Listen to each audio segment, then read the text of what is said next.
ये मीट मछली खाने से बाहर निकले और 9वीं फेल फिसड्डी बेरोजगार राजकुमारों का सरदार कौन है?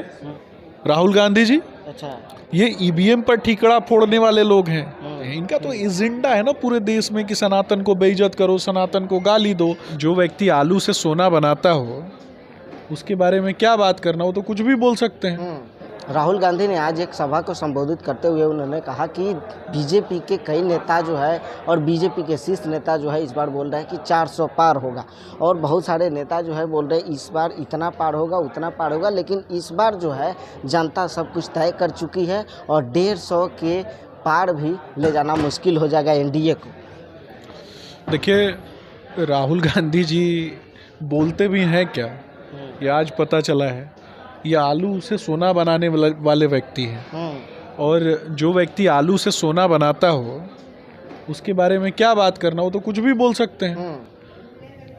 देश और देश की माताएं बहनें, संपूर्ण देश जो है वो जानता है कि आदरणीय प्रधानमंत्री नरेंद्र मोदी जी ने संपूर्ण देश के लिए क्या किया है।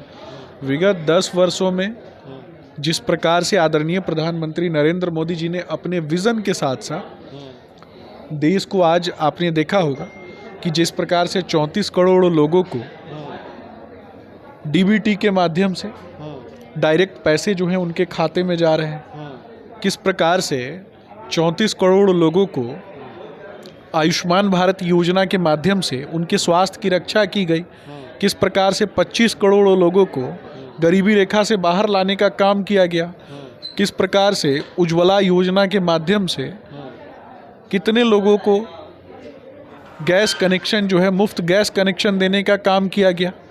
ये भी तो पूरा देश देख रहा है ना। जो आदिवासी क्षेत्र से आने वाली हमारी माताएं बहनें हैं उनके लिए लाडली लक्ष्मी योजना, लखपति बहन योजना, लाडली लक्ष्मी योजना, इन योजनाओं के माध्यम से किसने लाभान्वित करने का काम किया है। लेकिन सर बोल रहे हैं कि इस बार जो है जनता धर्म के नाम पे नहीं चलने वाली है, क्योंकि 150 भी पार करना मुश्किल हो जाएगा, और हमारी सरकार आई तो सबसे पहले अग्निवीर योजना को खत्म करेंगे, क्योंकि युवा को उसमें बांध दिए। देखिए, राम मंदिर को तोड़ने की बात करने वाले लोग और सनातन को गाली दिलवाने वाले लोग ये हमेशा यही बात बोलेंगे कि धर्म के नाम पे ये बेइज्जत करने का काम करते हैं। इनका तो एजेंडा है ना पूरे देश में कि सनातन को बेइज्जत करो, सनातन को गाली दो। सुबह उठते उठते मर्यादा पुरुषोत्तम भगवान श्री रामचंद्र जी के जो संस्कार हैं और उन संस्कारों पर लिखा गया जो ग्रंथ है रामचरितमानस, उसको पोटेशियम साइनाइड बता दो, उसको अपमानित करने वाली बात कहो, कहीं किसी देवी देवता का चरित्र चित्रण जो है वो गलत तरीके से करो। ये ऐसे ही लोग हैं, ये इसी प्रकार की सोच रखने वाले और नीचता के भाव से घिरे हुए लोग हैं। ये ईवीएम पर ठीकरा फोड़ने वाले लोग हैं। ये अब ईवीएम पे ठीकरा फोड़ रहे हैं। 400 पार का लक्ष्य तो हमने रखा है, लेकिन अब इनको डर हो गया है कि कहीं 450 से ऊपर ना आ जाए इनको, सिर्फ भारतीय जनता पार्टी को। इसीलिए ये घबराए हुए हैं। और सबसे ज़्यादा अगर कोई घबराया है ना तो इन बेरोजगारों का सरदार कौन है?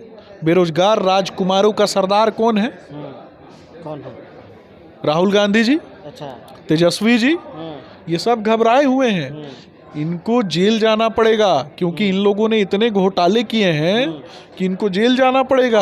आप सर बोल रहे हैं कि वो सब घबराए हुए हैं, वो लोग बोल रहे हैं कि आप लोग घबराए हैं क्योंकि बीजेपी घबराई है, इसीलिए उलुल जुलुल बोल रहे हैं कि 400 पार तक, कभी 300 पार, कभी 4000 पार। देखिए, पूरा देश जानता है कि मोदी की गारंटी क्या है। युवाओं के लिए मोदी की गारंटी, माताओं के लिए, बहनों के लिए, उनके सम्मान के लिए मोदी की गारंटी, देश में रोजगार के लिए मोदी की गारंटी, प्राथमिक सेक्टर के लिए मोदी की गारंटी, द्वितीयक सेक्टर के लिए मोदी की गारंटी, तृतीयक सेक्टर के लिए मोदी की गारंटी, लघु एवं कुटीर उद्योग के लिए मोदी की गारंटी, किसानों के सम्मान के लिए मोदी की गारंटी। तो ये मोदी की गारंटी है ना। बिहार में सर 4 सीटों पर चुनाव सफल हो चुका है और 4 सीटों पर चुनाव हो गया है। इस पर तेजस्वी यादव दावा कर रहे हैं कि जो 4 सीटों पर चुनाव हुआ है इसमें जनता सब कुछ तय कर चुकी है और एनडीए का इसमें सफाया है। तेजस्वी जी, ये मीट मछली खाने से बाहर निकले और 9वीं फेल फिसड्डी जो लोग हैं उनके बातों को कौन जानता है, कौन सुनता है, कौन समझता है? पूरा देश जानता है ना। तो ऐसे लोगों की बात कौन सुनना चाहता है?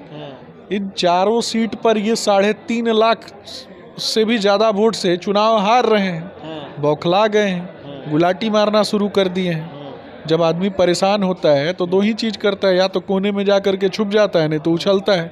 तो इनके बड़े नेता जो हैं कोने में जाके छुपे हुए हैं, इनके जो फिसड्डी राजकुमार हैं ये उछल रहे हैं। सर, अंतिम सवाल ये है कि जिस सभा में जिस तेजस्वी यादव के जिस सभा में जिस तरह से चिराग पासवान की मां को गाली देने का काम किया था, तो उसको कैसे देखते हैं?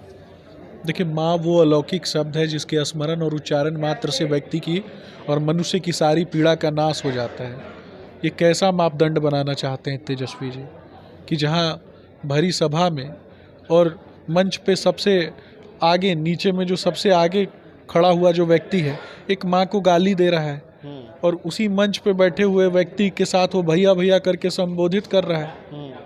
और दो पूर्व मुख्यमंत्री के वो सुपुत्र हैं, स्वयं डिप्टी सीएम रहे हुए हैं और नेता प्रतिपक्ष हैं, उनके सामने जब वो चुप रह जाते हैं इन बातों को सुन के, तो कहीं ना कहीं ये मौन समर्थन देना होता है।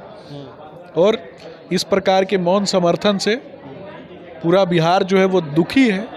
और ऐसे लोगों को, एक माँ को गाली देने वाले लोगों के मुंह पे राजनीतिक तमाचा जो है, राजनीतिक कालिख जो है वो बिहार की जनता पोतेगी और ऐसे लोगों को जेल भेजने का काम निश्चित रूप से हो। चलिए, ऐसे लोगों को जेल भेजने का काम करेंगे। मेरे साथ थे बीजेपी प्रवक्ता सुमित शशांक जी। उन्होंने कहा कि जिस तरह से तेजस्वी यादव धर्म के लगातार गाली देते आए हैं और आज जो है चिराग पासवान की मां के जिस तरह से उनके समर्थक गाली दिए और वो मन से उनके समर्थन करते रहें, तो वैसे लोगों को बिहार की जनता इस पर सबक सिखाएगी और जेल भेजने का काम करेगी। बहरहाल, आप देख रहे थे City 7 लाइव।